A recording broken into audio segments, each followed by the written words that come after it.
कल बेटा आपने थोड़ा डायनामिक्स से स्टार्ट किया था और मैंने कॉन्सेप्ट दिया था मोमेंटम का। और फिर उसके बाद हमने कहा था चेंज इन मोमेंटम। वहां से हम कंटिन्यू करेंगे आगे। So what is change momentum? एक ऑब्जेक्ट है, वो जाके दीवार को टकराता है, उसकी स्पीड जो है वो u है, टकरा के वो रीबाउंड करता है, वेलोसिटी इज v। अगर आपसे कहा जाए what is the change in momentum, तो final momentum minus initial momentum is simply the logic. And here the final momentum will be minus mv, उसमें से माइनस करेंगे, initial momentum will be plus mu। Multiply करें minus plus तो minus ही हो जाएगा, minus m common निकाल लें and we get v plus u। This is one method to find change in momentum. The second method is कि आप p2 minus p1 करने की बजाय you start with p1 minus p2, तब भी change momentum आएगा। And both methods are correct. Examiner दोनों method से आपको आंसर दे सकता है। तो ये हो जाएगा M U minus minus M B, minus minus multiply करें, एम कॉमन निकाल लें, आंसर आ रहा है M times U plus V. देखिए इसका मैग्नीट्यूड भी वही है, इसका मैग्नीट्यूड भी वही है। So either way you get the same answer in magnitude. मगर जब आप P1 माइनस P2 करते हैं तो फिर आपको मेंशन करना पड़ता है what is the final direction of the momentum. तो आप देख सकते हैं कि finally it is moving towards left, तो आप मेंशन करेंगे that change in momentum is towards left. On the other hand, अगर आपने P2 माइनस P1 किया हुआ है तो यहां पे ऑलरेडी आपका आंसर नेगेटिव में आ रहा है। ये नेगेटिव साइन यही शो करेगा that the change is towards left. यहां पे साइन ये शो कर रहा होता है। तो अगर पहला मेथड अडॉप्ट करते हैं P2 माइनस P1, तो ना सिर्फ आपको मैग्नीट्यूड मिल जाता है, बल्कि उसका जो साइन होता है अगर पॉजिटिव आता है तो change in momentum is towards right, और अगर नेगेटिव आएगा तो change in momentum is towards left. वहां पे हमें बताने की जरूरत नहीं पड़ेगी, साइन इटसेल्फ ये शो करेगा। मगर इस मेथड में यू हैव टू टेल कि what is the direction in which the object is finally moving. ये मैंने एग्जांपल कराया था। Find the change momentum by both methods. I will join in 2 minutes में। जल्दी से जरा नमाज पढ़ लो, फिर आप इसके आंसर बताऊंगा। जब तक आप अपना आंसर खुद कैलकुलेट करें, P2 माइनस P1 से भी और P1 माइनस P2 से भी। Okay, let's see how to find the change in momentum. We can use P2 minus P1 or we can use P1 minus P2. So first I will use P2 minus P1, final momentum minus initial momentum. Finally, the object is moving towards right. So it will be 20m plus. Minus करना है आपने. Initially the velocity was negative, so m into minus 30. Minus minus multiply करेंगे and you will get the answer as 50m। आप खुद भी दे सकते हैं कि it is moving towards right, so positive means that the finally object is moving towards right. अगर मैं P1 माइनस P2 करता हूं तो minus 30m minus m into 20, answer मेरा अब भी 50m ही आ रहा है। मगर इसमें हमने साइन को इग्नोर करना है, खुद मेंशन करना है that the object must be moving towards right. इस तरीके से आप दोनों मेथड्स को अडॉप्ट कर सकते हैं और दोनों आंसर्स करेक्ट होंगे। सिर्फ फर्स्ट वाले केस में जो साइन ऑफ द आंसर होगा that will be the direction, but in second case we will ignore the sign and we will be using visually कि वो ऑब्जेक्ट फाइनली किस तरह मूव कर रहा है। This is called change in momentum. Next is Newton's second law. हम second law कहते थे F is equal to ma. If a body of mass m is applied by a force F, acceleration is directly proportional to force and takes place in the direction of the force. That is a statement but that is the statement of mathematical form of Newton's second law. यहां पे आकर आप ये statement use नहीं कर सकते because actual law की जो स्टेटमेंट है वो डिफरेंट है. What is the actual statement? It states rate of change of momentum is directly proportional to the applied force and takes place in the direction of the force. Rate of change of momentum.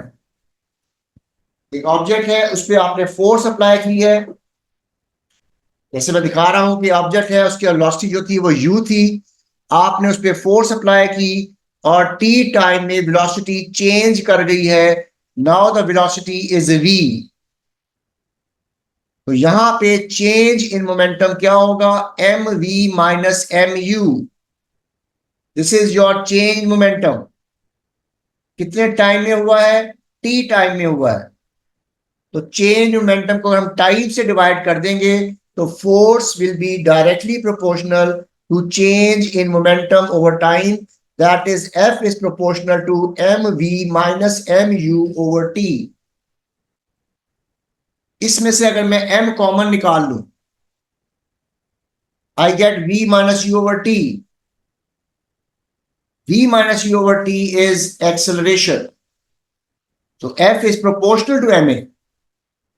हम कहते थे F is equal to ma. It is proportional. यहां से हम equality के लिए इसको constant से मल्टीप्लाई करेंगे so that the proportionality is converted into equality. So we get F is equal to kma. This is the actual formula. अब हमें मालूम करना पड़ेगा what is the value of k. तो मैं 1 kg का मास लेता हूं, 1 न्यूटन की फोर्स अप्लाई करता हूं and find the value of acceleration. Interestingly, acceleration also comes out to be 1 meter per second square. इसलिए for this equation, k is equal to 1 and my formula is F is equal to ma. इसलिए हम Newton second law को F is equal to ma कहते थे. अब we have proved again that F is equal to ma, but definition वही रहेगी जो मैंने ऊपर लिखवाई है. Rate of change of momentum is directly proportional to applied force and takes place in the direction of the force. Now I can say that F is equal to rate of change of momentum because the constant है वो 1 है. आप F is equal to ma भी कह सकते हैं और F is equal to rate of change of momentum भी कह सकते हैं now, but beforehand जो स्टेटमेंट है वही हमने यूज करनी. This is the reason why we say what is a force? Force is defined as rate of change of momentum. अब हम डायरेक्टली कह सकते हैं बिकॉज हमें मालूम है कि जो कांस्टेंट है वो 1 है. इधर कॉपी कर लीजिए. Now we start with the questions from the kinematics I had posted earlier. It says that an object is thrown upwards from top of a hill. It goes to a maximum height and then it falls down to the ground based on the cliff. आपको velocity time graph given है. तो note कीजिएगा कि जो initial velocity है वो यहां से हम रीड कर सकते हैं. It is 12. इसका मतलब है जब आपने थ्रो किया था वो 12 की स्पीड से गई थी ऊपर और ऑब्जेक्ट जब वो मैक्सिमम हाइट पे पहुंचेगी तो वेलोसिटी 0 हो जाती है. इसका मतलब है कि 12 सेकंड पे it reaches the maximum height. Then it starts to fall down. The velocity is increasing, but in the opposite direction. So this is a velocity time graph of an object thrown vertically upwards. अब मैं यहां पे कुछ चीजें mark कर रहा हूं. I am calling it H1. I am calling this as capital H. इस ग्राफ में से which area, because area under the graph represents distance, which area represents H1 and which area represents capital H? 12 की speed से maximum height गई है, velocity 0 हुई है, इसका मतलब है ये वाला एरिया जो छोटा वाला एरिया है, this area will give us the value of h1, and from the top, from the velocity of 0, it is falling down 4.4 second पे वो जमीन पे वापस आ रहा है, इसका मतलब ये लार्जर एरिया जो है ये कैपिटल एज। और अगर आपने स्मॉल एज निकालना है तो आप फिर कैपिटल एज में से स्मॉल h1 माइनस करेंगे तो ये h1 आ जाएगा जहां से आपने बॉल को ऊपर फेंका था। इस तरह आप ग्राफ से डिफरेंट एरियाज जो है वो इंटरप्रेट करेंगे। Let us see the question. अच्छा, यहां पे मैं सिर्फ दिखा रहा हूं कि 4 सेकंड के ऊपर जो वेलोसिटी है वो भी हम रीड कर सकते हैं, विच इज -28 मीटर्स पर सेकेंड। ये उन्होंने बाद में मेरे ख्याल से क्वेश्चन में पूछा होगा। Just for information, at 4 seconds the velocity is -28। A part, state the feature that showed that acceleration is constant. Velocity time graph. The gradient of the graph is acceleration. Therefore, it is a straight line, and if it is a straight line, it means that acceleration is constant.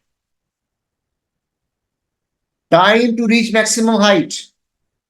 This is the time when velocity becomes 0. So from the graph, it is 1.2 seconds. Hits the ground when the velocity suddenly becomes 0.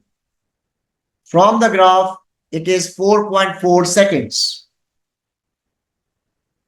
Now they have asked us what is the maximum height above the cliff, base of the cliff, to which the ball rises.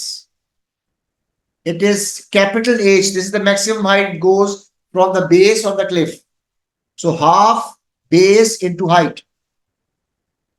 Height from here is 32 और इस triangle का जो base बनती है वो 4.4 minus 1.2 बनती है, वो निकालेंगे, multiply by height, multiply by 1.2 and you will get the maximum height.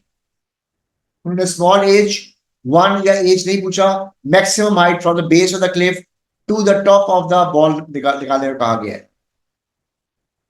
D part, वो कहता है कि बॉल का मास 250 ग्राम्स है, तो what is the change in momentum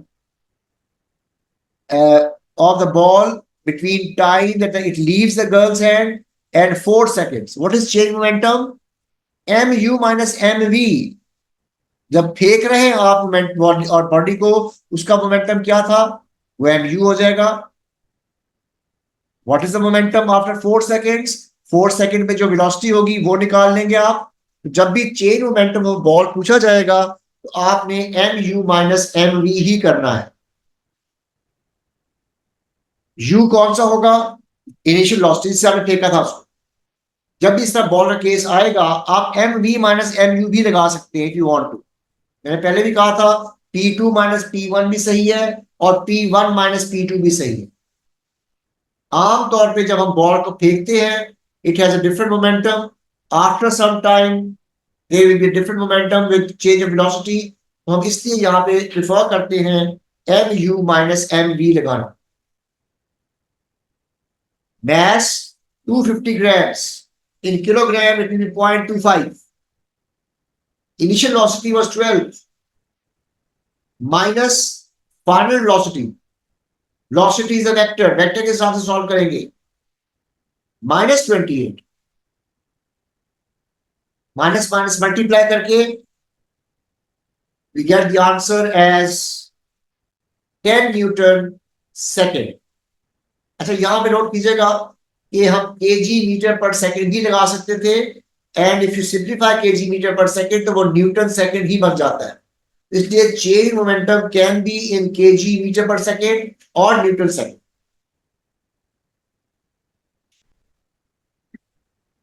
अब अगर मैं कहता हूं कि इस ऑब्जेक्ट पे कितनी फोर्स लग रही है, मैं ये अलग से मैं क्वेश्चन करा रहा हूं। अगर मैं आपसे कहता हूं कि what is the force acting on the object, तो फोर्स की डेफिनेशन है rate of change of momentum. हमने चेंज मोमेंटम निकाल लिया है कितने टाइम में? 4 सेकेंड। अगर आप इस चेंज मोमेंटम को 4 से डिवाइड कर देंगे तो that will become the force acting on the object, जो ये चेंज मोमेंटम कॉज कर रहा है। And actually that force is no other force then the weight of the object. जरा इमेजिन कीजिएगा, अगर किसी ऑब्जेक्ट को आप ऊपर फेंकते हैं, उस ऑब्जेक्ट पे सिर्फ एक ही फोर्स लग रही होती है, वो उसका वेट होता है। तो अगर आप रेट ऑफ चेंज मोमेंटम निकालते हैं for an object thrown vertically upward, तो जो फोर्स की वैल्यू आएगी that will be the weight of the object.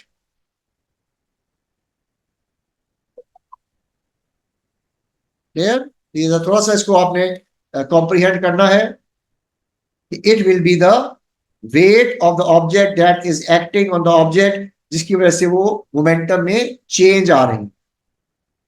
Second question देखिएगा। Find the question in your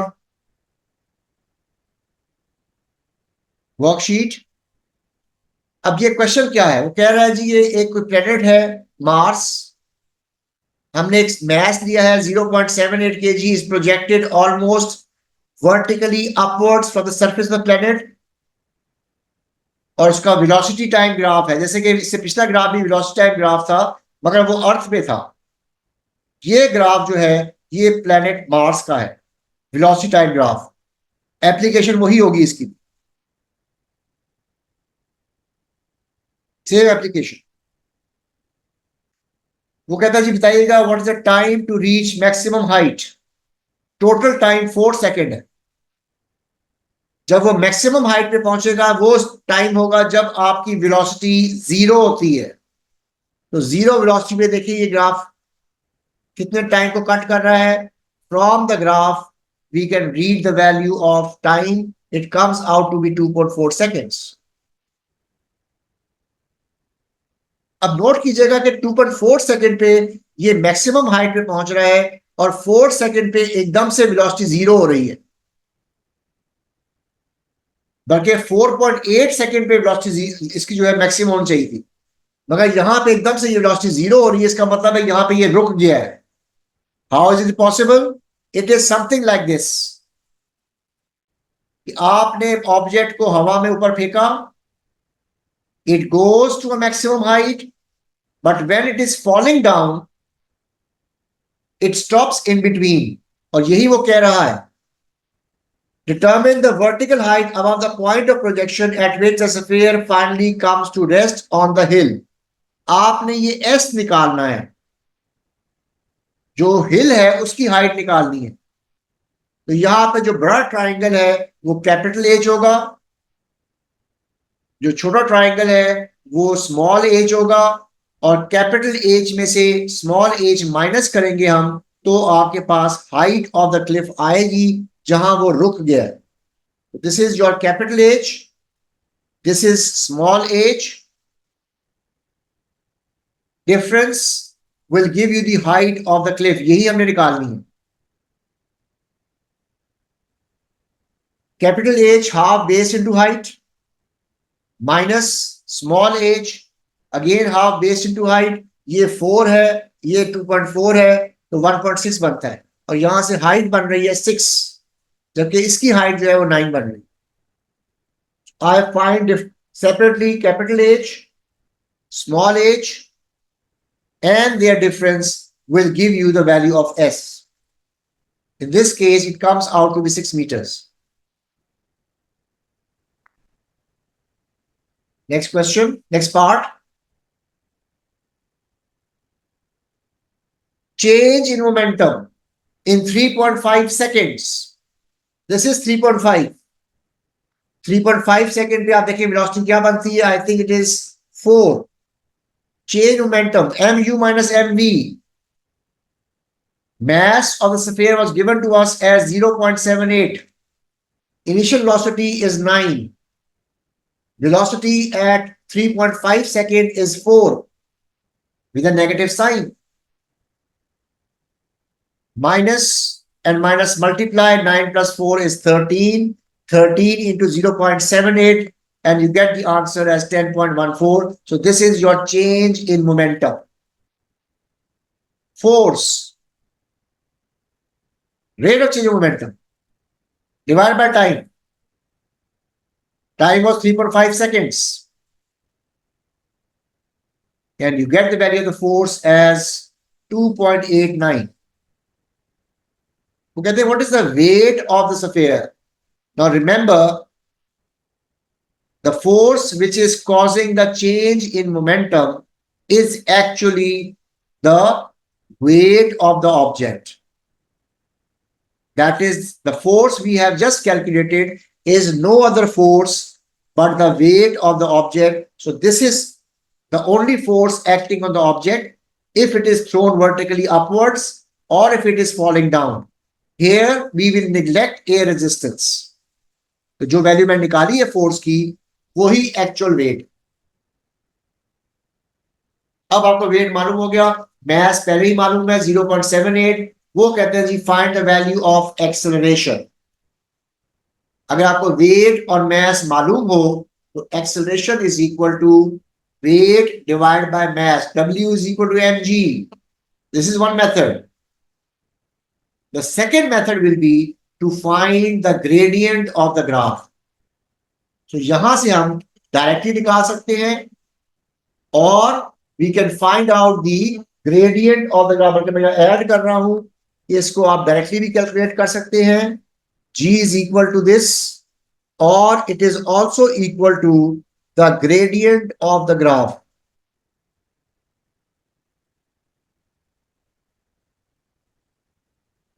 यही आंसर आपका ग्रेडियंट ऑफ द ग्राफ से भी आएगा. So you can use the gradient of the graph or just find W over G. Both methods will give you the value of acceleration due to gravity. So that's your choice. आप यहां पे gradient of the graph भी निकाल सकते हैं. It's a velocity time graph. Otherwise जो हमने wait निकाला हुआ है उस वेट को ही यूज करके आप उससे एक्सेलरेशन और ड्यू टू ग्रेविटी निकाल सकते हैं, which comes out to be 3.7 in this case. So gradient of the graph can also be used for this purpose if you want to. Okay, ji, one more question. Again, we have a similar question. An object is thrown vertically upwards with a velocity of 5.6 meters per second, and the person is 3.1 meters above the point from where he is projecting the object. They have not given us the graph, but they have given us the data. Maximum height nikalni hai. My initial velocity is 5.6. My final velocity will be 0. And my acceleration will be minus 9.81. So I can use the values and use the equation v square minus u square is equal to 2as. Minus 5.6 square divided by 2 times minus 9.81 because acceleration is minus 9.81. And I get the answer. So it goes to a maximum height of 1.6 meters from the point of projection. That means the object will be actually 3.1 plus 1.6 meters above the ground. Up next part में वो कहता है कि calculate the time taken for the ball to fall from maximum height to the ground. So first we have to find the maximum height, which is 4.7. How long will it take to fall 4.7? Time निकालना है. Distance मालूम है. Acceleration will be 9.81. Falling down. So 4.7 is equal to half AT square. A will be 9.81. यहां से हम T निकालें. It comes out to be 0.98. Okay. So we know the time is well कि वो मैक्सिमम हाइट से जमीन पे वापस कितनी देर में आएगा। अब वो कहता है जी plot the graph of velocity with time and T is the time when it reaches the ground. It will be a straight line, हम स्ट्रेट ड्रॉ करेंगे। इसमें ना उन्होंने लेबल करने को कहा है कि वैल्यूज पुट करें, but you know that it from 5 maximum height पे जब पहुंचेगा तो वेलोसिटी 0 हो जाएगी और ये नीचे गिर रहा है। This triangle should be larger, ये शो होना जरूरी है बिकॉज जब वो नीचे गिर रहा है तो area should be greater than the height it goes from initial position. What does the gradient represent? It represents acceleration. फिर वो कहता है जी कि a man now throws a second ball with the same velocity, same height as the first one, मगर mass is greater. Ball भारी है, heavy है, more mass, उसकी एक्सेलरेशन में क्या फर्क पड़ेगा? Whether the object is light or heavy, acceleration will be same if there is no air resistance. What about speeds? जिससे वो हिट करेगी? The speed only depends on acceleration. If acceleration is same, velocity will also be same. So it will hit the ground with the same speed. So no change in acceleration, and same speed, not constant speed, same speed as the speed of the previous ball. Because हल्की ball हो या भारी ball हो, उसकी acceleration same होगी तो उसकी speed भी सेम होगी, जिससे वो वापस जमीन को हिट करेगी।